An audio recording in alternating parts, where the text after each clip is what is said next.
Bien, yo me alegré con los que me decían, a la casa del Señor iremos. Y hoy estamos aquí en la casa del Señor y nos alegramos por eso. Y voy a invitarle a que usted busque en su Biblia, sea electrónica, sea física, busque en su Biblia la segunda carta del apóstol Pablo a la iglesia de Corintios. ¿Ok? Cuando la encuentra, la segunda de Corintios, busque el capítulo, busque el capítulo 4. Y cuando encuentra el capítulo 4, le voy a pedir que se ponga de pie. Entonces, ahí está. Segunda carta a los Corintios, capítulo 4. Versículo, se va a buscar ahora, se va a estacionar en el versículo 7.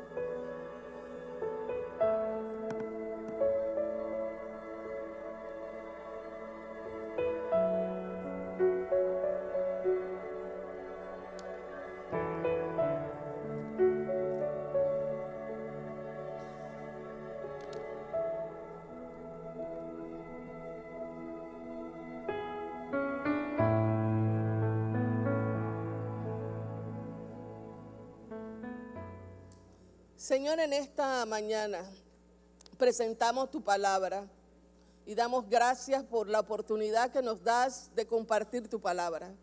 Oramos para que esta palabra, Señor, en esta mañana tu presencia, tu Espíritu Santo, la traiga revelada a nuestra mente, a nuestro corazón. Señor, permite que tu palabra traiga esperanza, traiga vida, traiga fortaleza, traiga desafío a la vida de cada uno de mis hermanos y hermanas. Ayúdame, Señor, permíteme que las ideas que has puesto en mi corazón a través de tu palabra puedan fluir con facilidad, con libertad. Señor, glorifícate en esta mañana y que podamos en esta hora salir al final edificados por este encuentro con tu palabra, Señor. Te lo pedimos en el nombre de Jesús. Amén. Muy bien, hermanos, puede tomar asiento. Y usted ha leído pues este pasaje de la segunda carta a los Corintios. Y yo le quise poner a este mensaje en esta mañana la paradoja de la vasija de barro.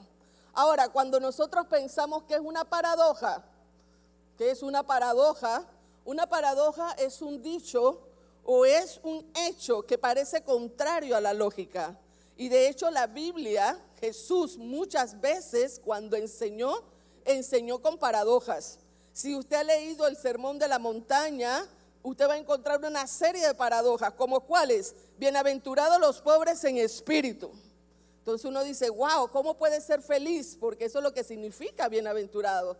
3 veces feliz. ¿Cómo puede ser feliz una persona pobre en espíritu? Esa es una paradoja. Y la Biblia está llena de algunas paradojas. En este capítulo 4 de la segunda carta a los Corintios hay varias paradojas. Y en esta mañana es mi deseo compartir estas paradojas que nos habla el apóstol Pablo. Ahora, yo quiero que pensemos en la siguiente pregunta que aparece en la pantalla. Y dice, ¿qué situaciones o problemas te producen desánimo? Porque cuando nosotros leemos este pasaje y estas paradojas que usted acaba de leer, va a encontrar que Pablo está tratando de animar a la iglesia de Corintio frente a las situaciones que pudieran estar viviendo. Entonces es una palabra que nos habla un poco sobre ciertas situaciones que pueden producir desánimo. Como líder, ¿cuáles son las situaciones o problemas que te están desanimando? Y cuando hablo como líder, usted es líder de familia, los que son papás, mamás, sea que sean madres solteras, sea que es una familia con papá y mamá, usted es líder de su familia. Tal vez usted es líder dentro de su organización o del departamento en el que usted trabaja. Usted es líder posiblemente en algún ministerio aquí en la iglesia o en cualquier organización eclesiástica. Y no somos ajenos de que muchas veces o algunas veces nos podemos desanimar. Y vuelvo a preguntarte, ¿qué situaciones o problemas te producen desánimo? A los jóvenes que están aquí, ¿qué situaciones te producen desánimo? A veces hay situaciones o realidades, conflictos en la familia, en nuestras escuelas, en las universidades, que te pueden producir desánimo. Yo tengo una lista, una nube de ideas que pueden de repente ser algunas ideas de situaciones, realidades que nos producen desánimo también a nosotros en el día a día. El impacto económico, las mentiras, el descontrol, la desconfianza, las malas gestiones, la inconsciencia, la falta de salud nos produce desánimo.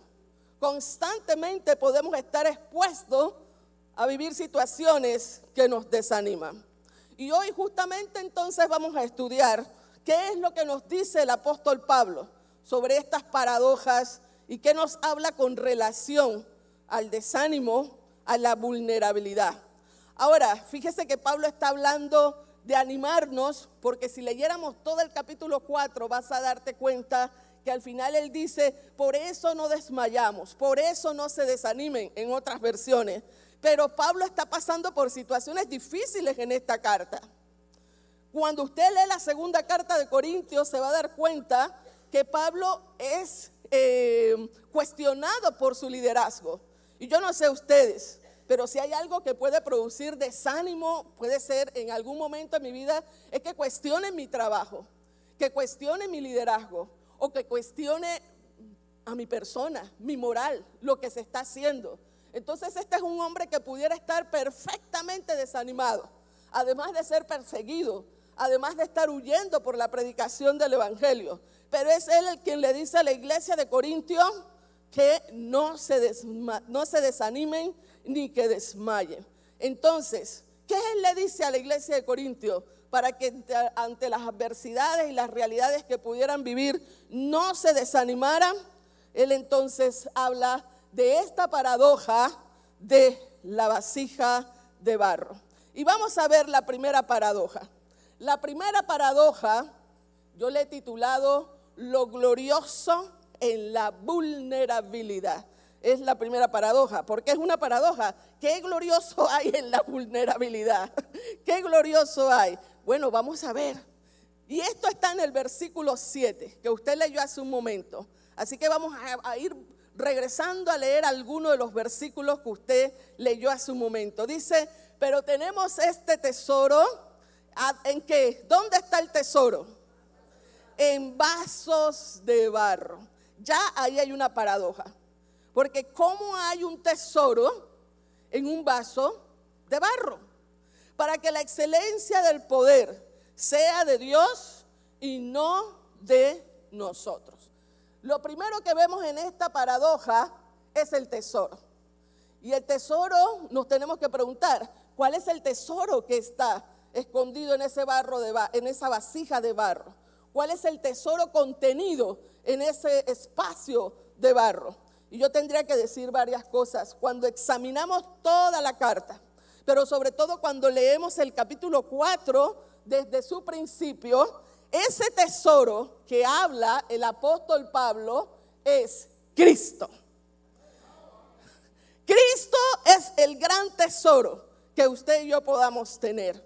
Cuando nosotros nos hemos encontrado, o más bien Cristo nos encontró a nosotros, definitivamente nuestra vida cambió. Nuestra vida tuvo que ser transformada.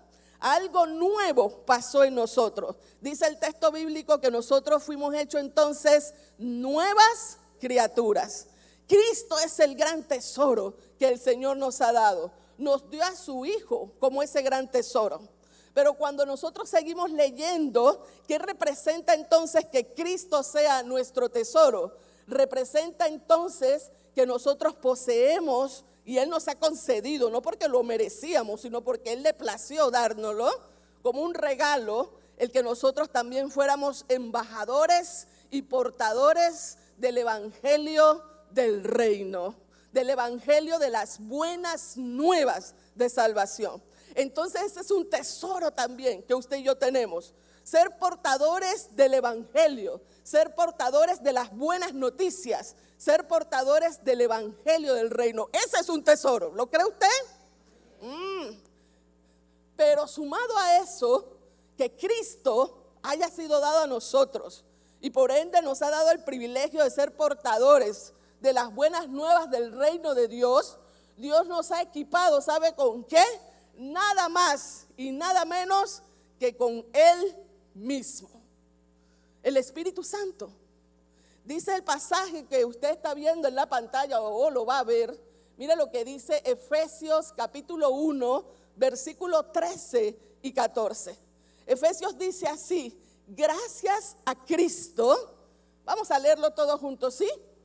Gracias a Cristo, también ustedes oyeron el mensaje de la verdad, la buena noticia de salvación, y abrazaron la fe. Ahí está el regalo que el Señor nos da. Pero mire lo que sigue diciendo: y fueron sellados con propiedad de Dios, con el Espíritu Santo que Él había prometido. Este Espíritu es el anticipo que nos garantiza la herencia que Dios nos ha de dar. En pocas palabras, cuando usted decidió abrir su corazón a Cristo, creer el mensaje del evangelio, y usted dice: yo creo realmente mi pecado, que soy un ser que he sido concebido en pecado. Creo que Cristo es el camino, creo que es el único que me puede salvar. Y usted decidió creer por la gracia de Dios en esto. Usted fue sellado con el Espíritu Santo. Y aunque usted no lo vea y aparentemente no sienta nada, en usted está el Espíritu Santo. Por eso, hermanos queridos, cuando nosotros vemos al hermano, tenemos que ver la obra de Dios en su vida.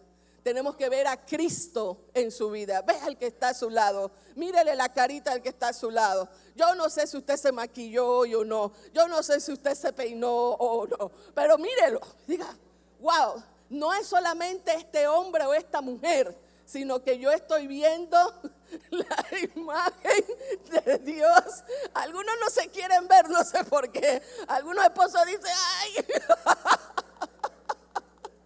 Pero no, usted ve la imagen, la obra de Cristo en la vida de la persona. Tenemos un gran tesoro. El texto bíblico nos dice, queridos hermanos, cuando nosotros vamos a Mateo, capítulo 13, versículo 44, nos habla Jesús de una parábola. Y en esta parábola se conoce como la parábola del gran tesoro. ¿Y qué dice Jesús cuando narra esta palabra? Jesús dice que había un hombre que encontró un tesoro. ¿Y sabe qué hizo cuando él encontró el tesoro? Lo volvió a esconder. Dice: este tesoro es mío. Lo escondió y dice el texto bíblico que lleno de alegría vende todo lo que tiene, porque él iba a comprar ese terreno donde estaba ese tesoro. Y ese hombre vendió todo lo que tenía para comprar ese tesoro, porque él encontró el gran tesoro. Usted tiene un gran tesoro. ¿Sabía usted eso? Usted tiene un gran tesoro. Pero ese tesoro, queridos hermanos, ese tesoro está en una vasija. Y esa es la vasija de barro. Ahora, el tesoro es Cristo. ¿Quién es la vasija? Nosotros. Y yo no sé si usted alguna vez ha visto este proceso de alfarería, pero nos damos cuenta pues cómo es producido, lo fácil que es que este alfarero en ese momento que está produciendo esta vasija también la destruya y vuelva a comenzar de cero. Pero lo cierto es que ya cuando la vasija está bonita, está seca, la han pintado, le han puesto esmalte y todo lo demás, esa vasija, y yo iba a traer una vasija, pero se me olvidó, porque muestra qué tan frágil soy. Esa vasija si se me cae aquí, como es de barro, ¿qué va a pasar? Se quiebra. Se quiebra. Porque somos vulnerables. Porque la vasija de barro es frágil. Y eso es lo que Dios nos está tratando de mostrar a través de la palabra que el apóstol Pablo escribe. Le está tratando de mostrar a la iglesia en ese momento y a la iglesia en este momento. Ustedes tienen un gran tesoro, pero dentro de una vasija de barro. Ahora yo quisiera hablar un poquito de esta vulnerabilidad de ser nosotros vasija de barro. Porque ¿qué significa que nosotros seamos una vasija de barro? Y nos damos cuenta que lo que significa ser una vasija de barro es nuestra vulnerabilidad, es nuestra fragilidad. Ahora, cuando leemos el pasaje y vemos la palabra griega que Pablo está utilizando allí, la palabra griega que está utilizando está haciendo referencia al soma, está haciendo referencia al cuerpo. Así que Pablo está haciendo sobre todo alusión a la fragilidad de nosotros en nuestro cuerpo. Y es que realmente nosotros, no solamente de una forma emocional, de una forma espiritual, de una forma económica, sino que nosotros somos frágiles desde nuestro cuerpo hasta las otras áreas de nuestra vida.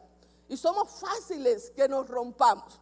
Algunos aquí a veces tienen este sticker que ponen en los aeropuertos a la mercancía que es frágil, a la mercancía que es delicada, que es frágil, le ponen cuidado, mercancías frágiles. Algunos tenemos que reconocer que somos así de frágiles.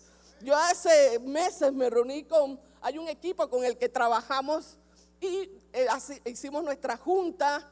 Y bueno, ahí nos encontramos después de varios meses porque son de diferentes países y comenzaron a hablar.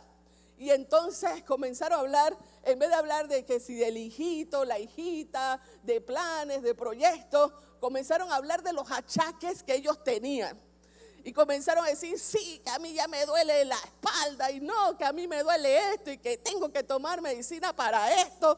Y comenzaron a hablar de todos los achaques que tenían. Y como yo no tengo achaque que contar, comencé a hablar de mi perrito Duchi.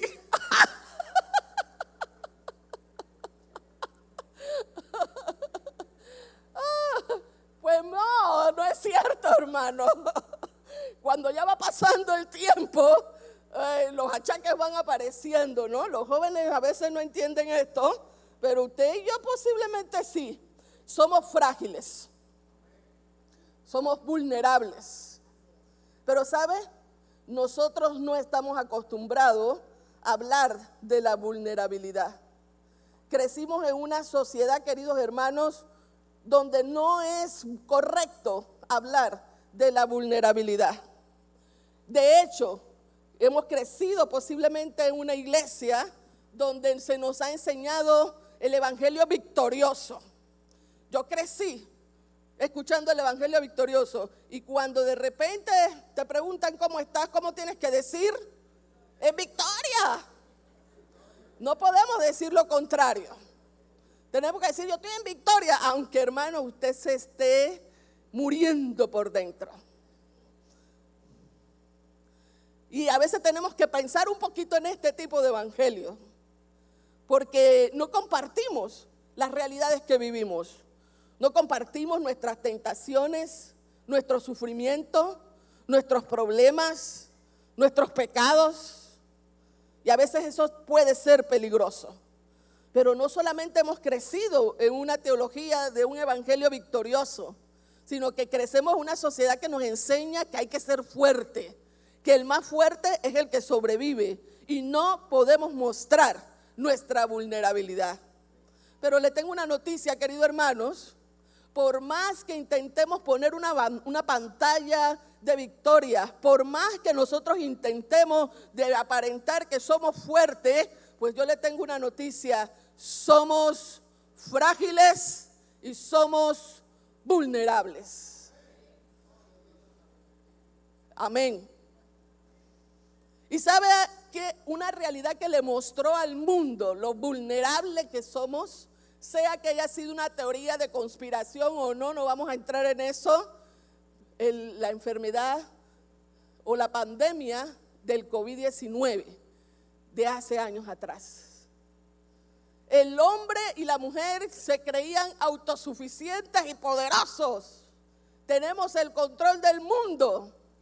Y un virus demostró lo vulnerables que nosotros podemos ser.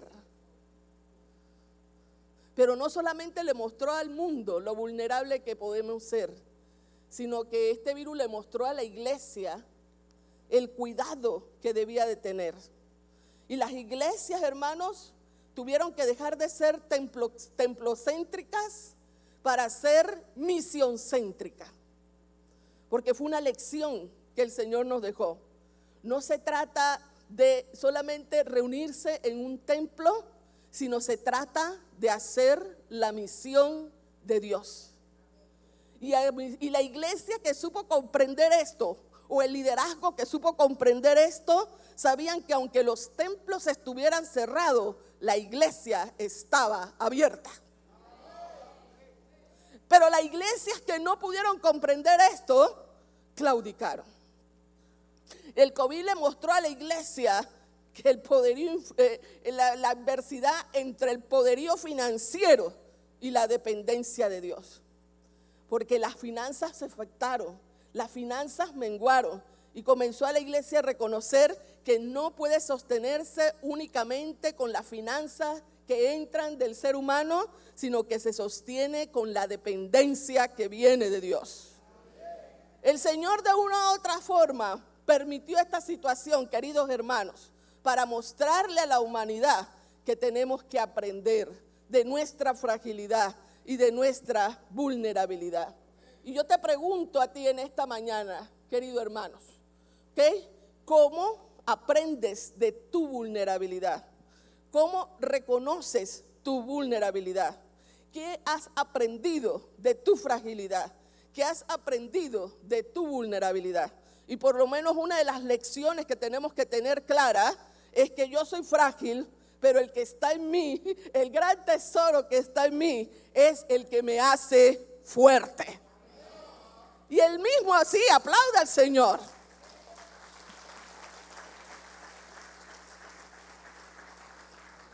Porque al final esta complejidad o este asunto de la belleza del tesoro y la fragilidad de la vasija es para que tengamos presente, queridos hermanos, que nuestra debilidad es la vasija, pero que la gloria de Dios es ese gran tesoro que hay en nosotros. Y nosotros podamos reconocer que necesitamos depender totalmente del Señor.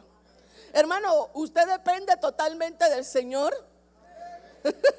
A veces decimos sí, amén, pero a veces dependemos más de nuestras capacidades, de nuestro intelecto, de nuestro bolsillo, porque si alguna de esas cosas es afectada, ¿cómo reaccionamos ante nuestra relación y caminar con Dios? Amén. La vida nos ha mostrado que, o más bien nos muestra, hay muchas situaciones que nos hacen débil, pero Dios nos muestra que nos rodea de su gloria. Y el apóstol lo dice en el mismo pasaje, para que nosotros reconozcamos que nuestra absoluta dependencia en Él. Y para que nosotros reconozcamos que la gloria, todo lo bueno que nosotros podamos ver y tener, procede de Él. Y todo lo feo es la parte de nosotros. Esa es la primera paradoja. ¿Cuál fue la primera paradoja? Lo glorioso de la vulnerabilidad, ¿ok? De la fragilidad. Bien, vamos entonces a continuar.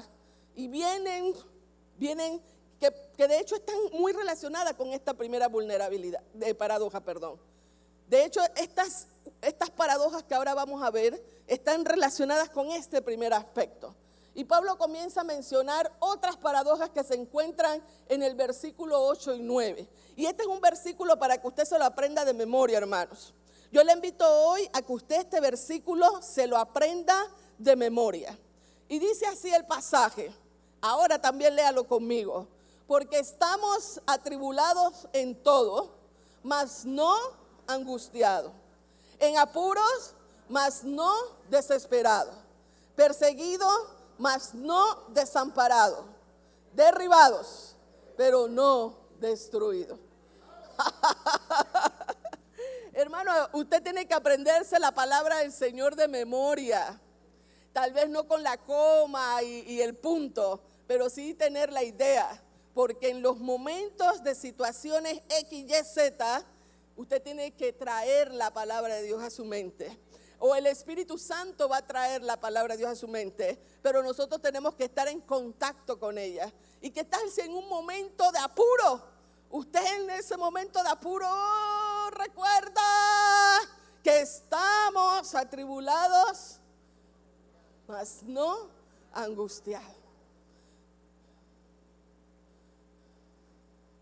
4 paradojas hay en estos 2 versículos. Y lo puede leer usted en diferentes versiones y las ideas van a ser exactamente la misma.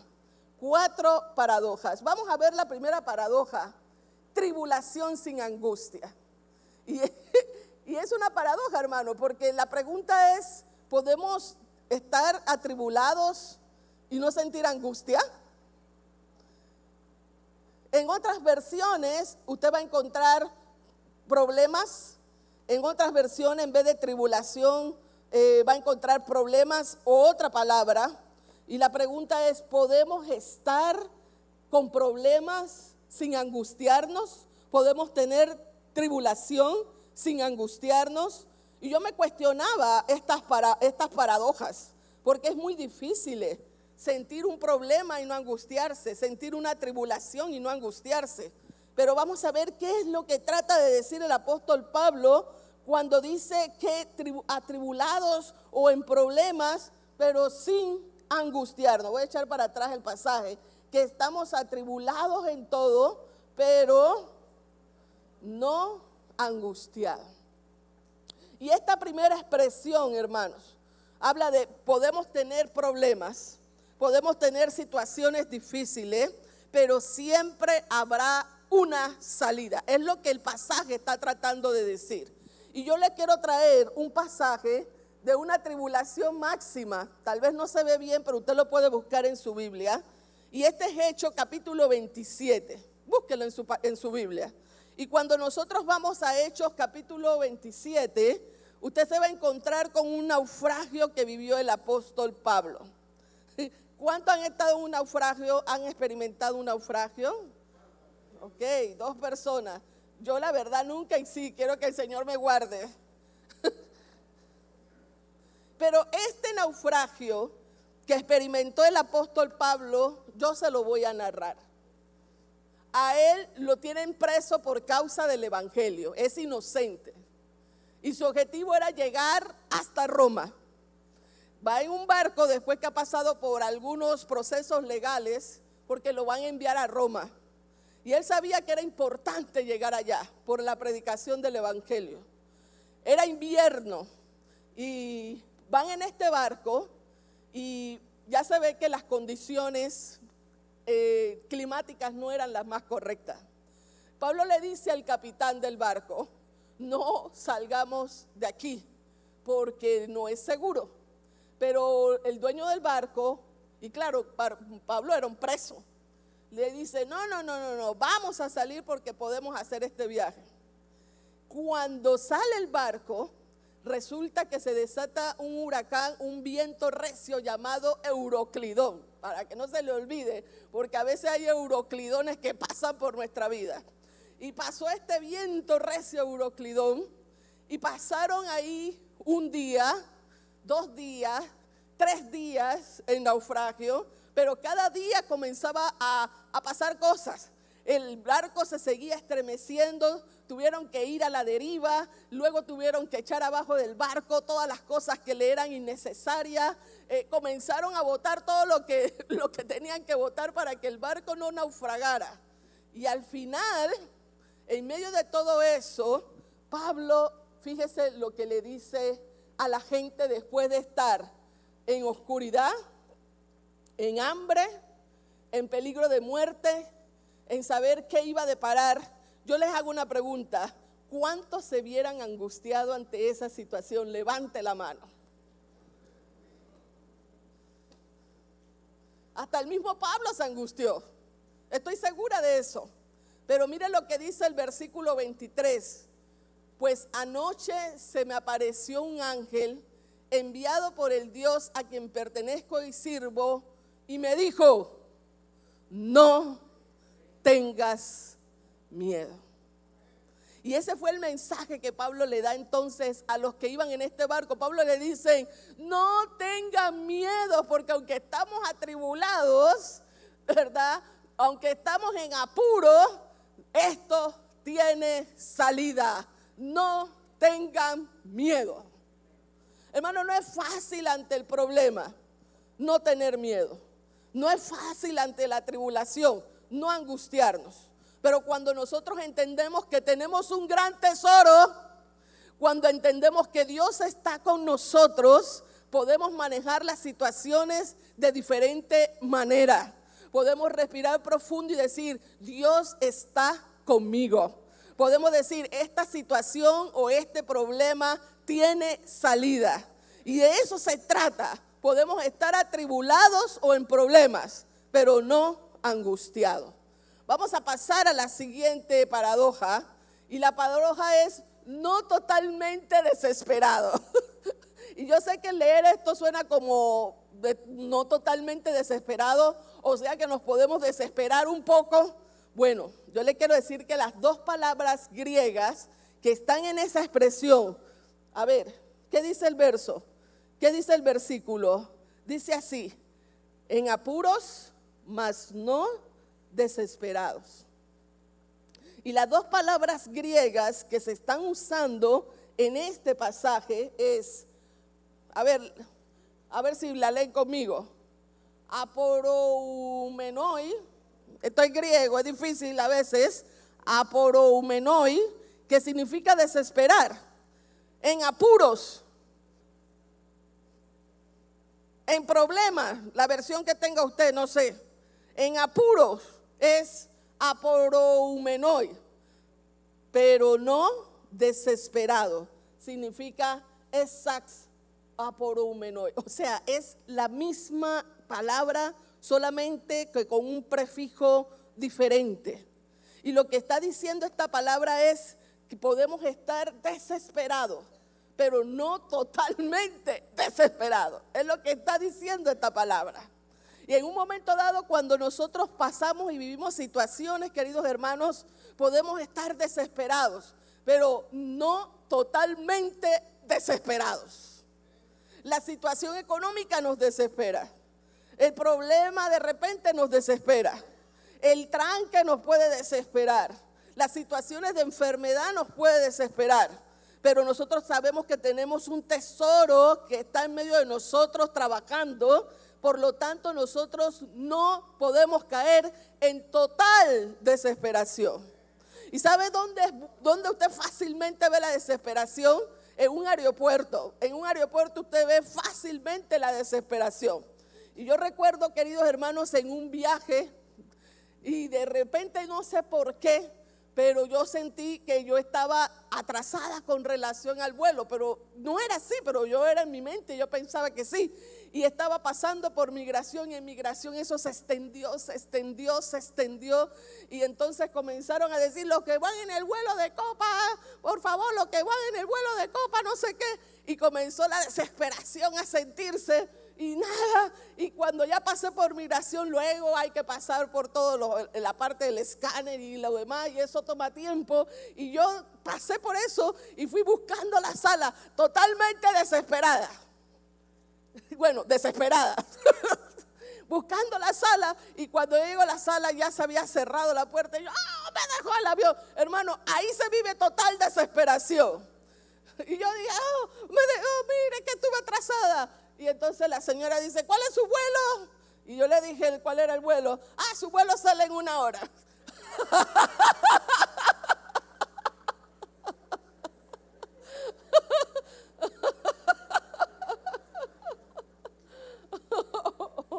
Y cuando cuando ya me dijo eso, hasta que viene el alma al cuerpo. Hermanos, esto es nada más una ilustración, pero hay situaciones que a nosotros nos desesperan. Aún la espera desespera. Estamos esperando una respuesta, estamos esperando una llamada, estamos esperando un resultado, estamos esperando algo, ¿verdad? Y nos podemos desesperar. Pero dice Pablo que podemos estar en apuros, pero no completamente desesperados. Amén. Y sabe, hermanos, ¿quién nos va a ayudar a poder hacer ese balance, ese equilibrio en un momento de apuro? Recordar el gran tesoro que nosotros tenemos. Recordar quién está caminando con nosotros. Recordar quién va con nosotros por delante. Y cuando usted recuerda quién está caminando con usted, algo tiene que pasar dentro de usted, decir, ok, basta. El Señor tiene el control. Y ahí usted entra en exaporomenois, es decir, no desesperó completamente. Y Pablo le está diciendo a ellos, ustedes pueden estar en apuros, pero no desesperados completamente. La tercera paradoja que vemos en estos dos versos es perseguidos acompañados. Perseguidos acompañados. Y es que en los tiempos del apóstol Pablo, y todavía hoy en los contextos de algunos lugares en este mundo, la gente es perseguida por causa del evangelio. Él estaba siendo perseguido, las iglesias estaban siendo perseguidas, mucha gente sufría a causa del evangelio. Hermano, cuando nosotros leemos el libro de los Hechos, usted va a encontrar que después de ciertos capítulos en adelante, la iglesia comenzó a sufrir persecución. Recordamos gente como Esteban, recordamos personas como Pedro, que sabemos que al final fue muerto. Recordamos que el mismo Pablo también fue muerto por causa del evangelio. La gente era perseguida por causa del evangelio, pero Pablo les recuerda a ellos lo siguiente: usted puede estar siendo perseguido, pero no está abandonado. Podemos estar siendo perseguidos, pero estás acompañado. Y eso nos debe dar esperanza a nosotros, hermanos, porque por lo general cuando alguien está perseguido, está corriendo solo, está huyendo solo. Pero Pablo le está recordando a ellos, ustedes están acompañados. Contigo va caminando el Señor Todopoderoso. Contigo va caminando tu roca. Contigo va caminando tu refugio. Y era lo que vemos en la vida del rey David. El rey David tuvo que huir por 7 años, aún siendo rey establecido por Dios. Pero él tuvo que huir por 7 años, fue perseguido. Y muchos de los salmos que usted lee fueron escritos por el rey David. Pero cuando nosotros leemos estos salmos, usted va a encontrar expresiones como el rey David decía, alaba alma mía a Jehová. ¿Por qué te abates, oh alma mía? Porque Dios es mi roca, Dios es mi refugio, Él es mi fortaleza. David reconocía que aunque estaba siendo perseguido, no estaba solo. Hermano, y hoy nosotros en Panamá vivimos un evangelio que la verdad no somos perseguidos por lo que creemos. Ahora, algunos pueden a veces experimentar algunas persecuciones. Es decir, la familia se opone a que usted crea en el evangelio. Tal vez en algunas organizaciones se oponen a su fe, pero la verdad no es una persecución como la sufren muchos hombres y mujeres hoy día. Sin embargo, sea cual sea, a veces situaciones que usted pueda sentir de persecución, quiero que sepa que usted no camina solo. Y esta paradoja nos recuerda que podemos ser perseguidos, pero nunca abandonados por Dios. Esta paradoja nos recuerda que nada, absolutamente nada puede alterar la fidelidad de Dios.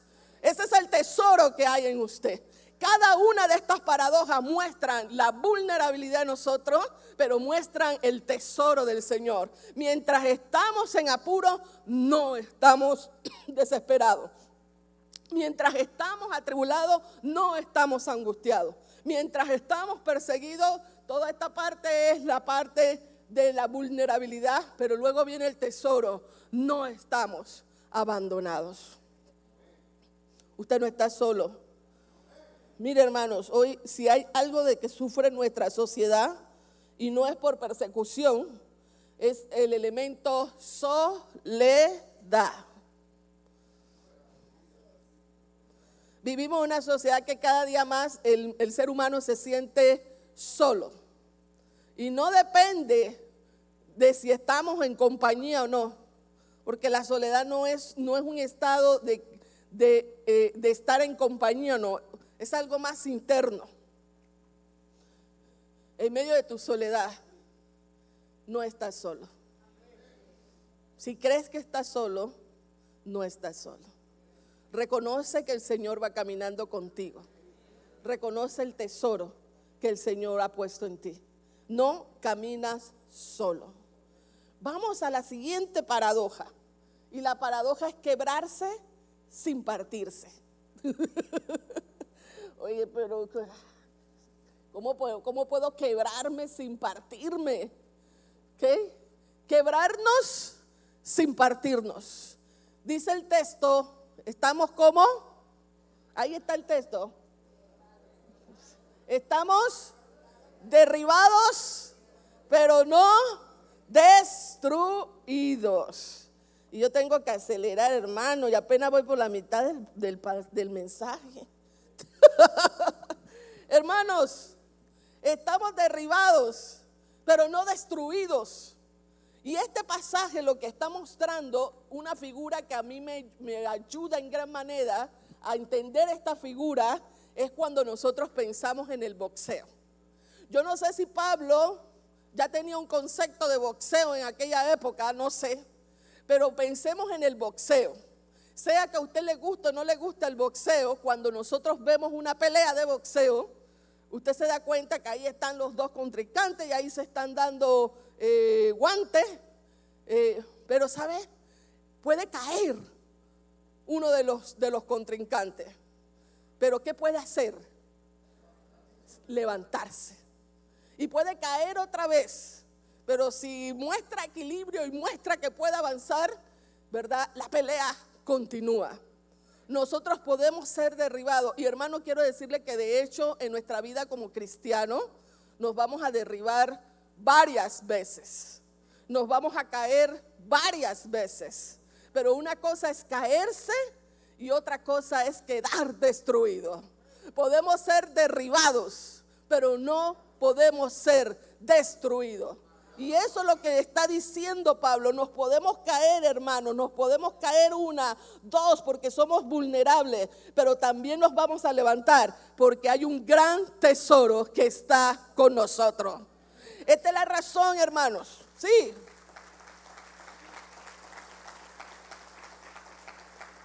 Esta es la razón por la que nosotros no podemos poner nuestra mirada en las cosas terrenas, en las cosas materiales.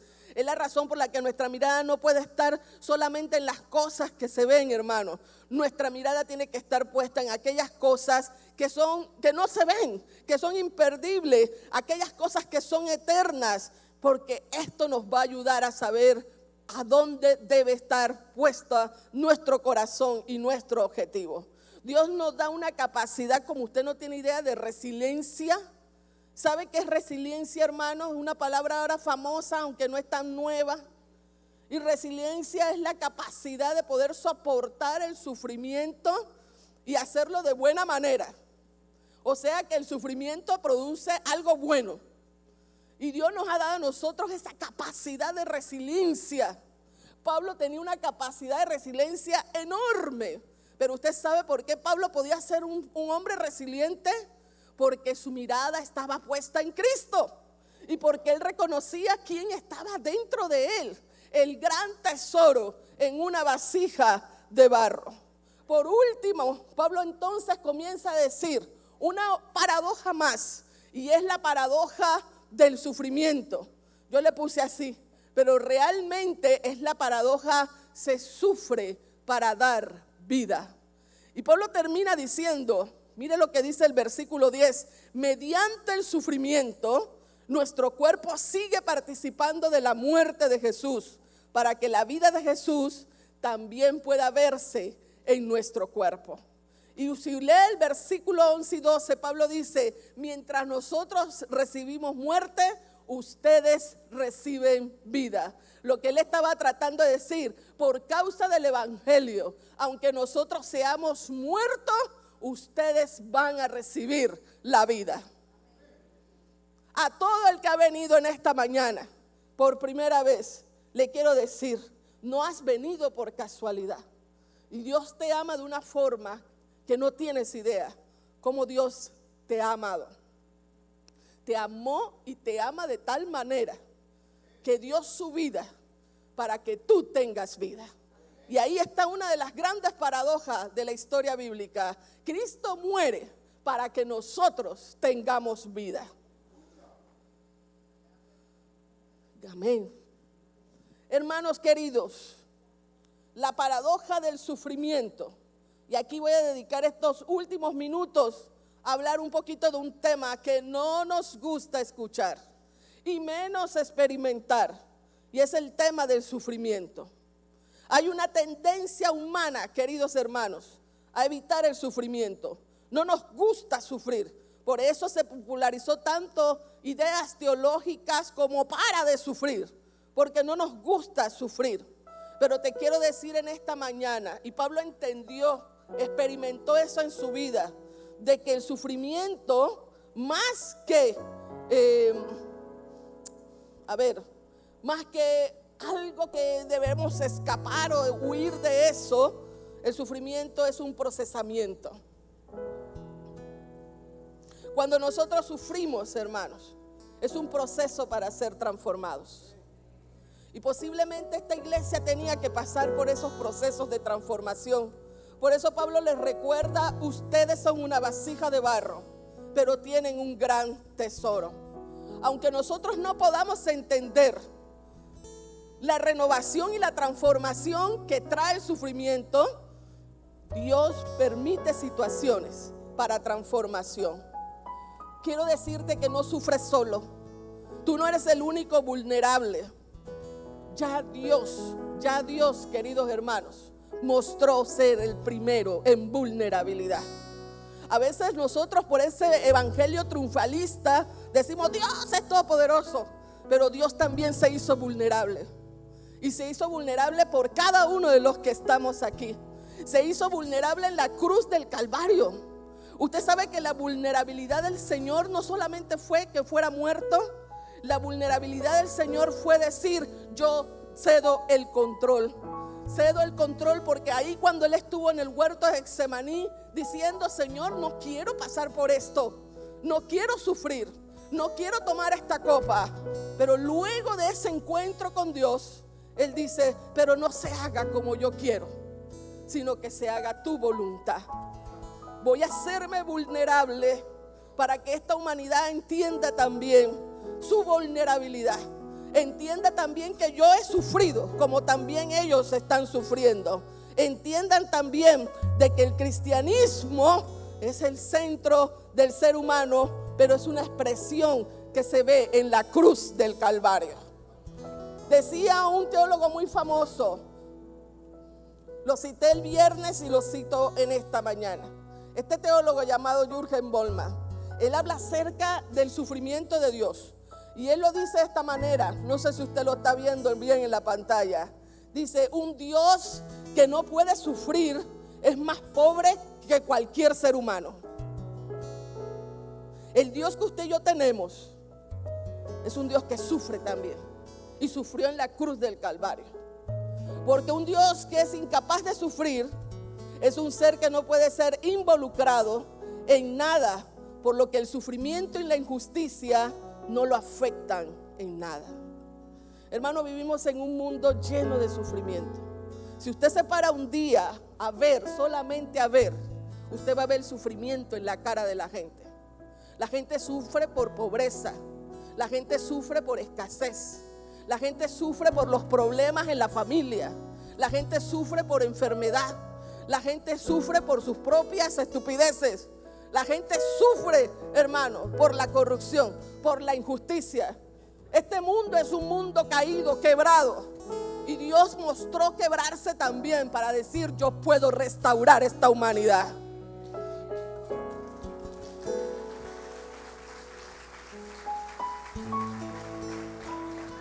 No le tengamos miedo al sufrimiento. Use ese sufrimiento para permitir la transformación de Dios. Use la paradoja del sufrimiento para que se exprese la grandeza de Dios. Así como esta vasija. Este es un arte que se llama kintsugi, un arte japonés. Y es una vasija de barro rota. Ellos entonces usan cera. Y usan esta cera, le ponen cierto oro refinado. Y entonces comienzan a pegar los pedazos de esta vasija. Y esta vasija rota, vulnerable, que tal vez no valía nada, cuando es aplicado este arte del kintsugi, se convierte en una vasija hermosa. Y hermano, este es un arte sumamente caro. Luego estas vasijas valen un montón de dinero. Este arte de kintsugi es una ilustración de este pasaje. La vulnerabilidad humana, que muchas veces podemos ser rotos, quebrados, podemos estar perseguidos, podemos estar en apuros, podemos estar en problemas, pero el Señor recuerda: yo soy el gran tesoro. Y agarra los pedacitos de nuestra vida para transformarnos. Toma el sufrimiento de nuestra vida y comienza a reconstruirnos. Y quiere hacer algo hermoso en cada uno de nosotros. Termino con la historia del señor. Bueno, esto ya lo voy a pasar. Del señor Dietrich Bonhoeffer. Voy a dejar esta última frase para que usted ahí la vea. Termino con la historia del señor Dietrich Bonhoeffer, un alemán en los tiempos de la guerra, la Segunda Guerra. Usted lo ha escuchado cuando el pastor ha mencionado su libro acerca del precio de la gracia, porque habla de la gracia barata. Y este señor fue un profesor, una exitosa carrera, un seminario. Pero cuando se dio el régimen del señor Hitler, él comenzó a mostrar resistencia. La iglesia apoyaba a Hitler, ¿sabía usted? Pero él comenzó a mostrar resistencia a la dictadura de Hitler. Y él regresa a su país porque él estaba fuera en Estados Unidos. Pero él regresa en 1939 para hacer resistencia y denunciar el pecado de la persecución a los judíos. Y lo hizo de manera deliberada. Él fue puesto preso y en 1943 fue condenado. En medio de su prisión, él escribe sus cartas. Esa es la literatura más famosa de él. Las cartas que escribió desde la prisión. Pero cuando él estuvo en prisión, él dice lo siguiente: estoy claro de que Cristo sufre con nosotros. Él dice lo siguiente: solamente el Dios sufriente puede ayudarnos. Un gran tesoro en una vasija de barro. Ponte de pie en esta mañana.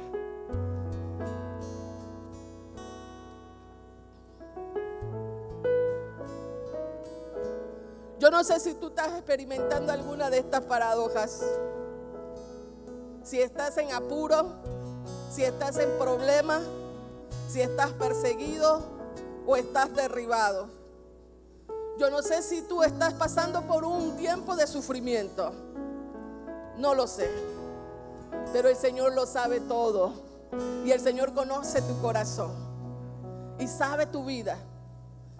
Y en esta mañana nos dice: yo soy el gran tesoro en la vasija de barro. Déjame hacer mi buena obra en tu vida.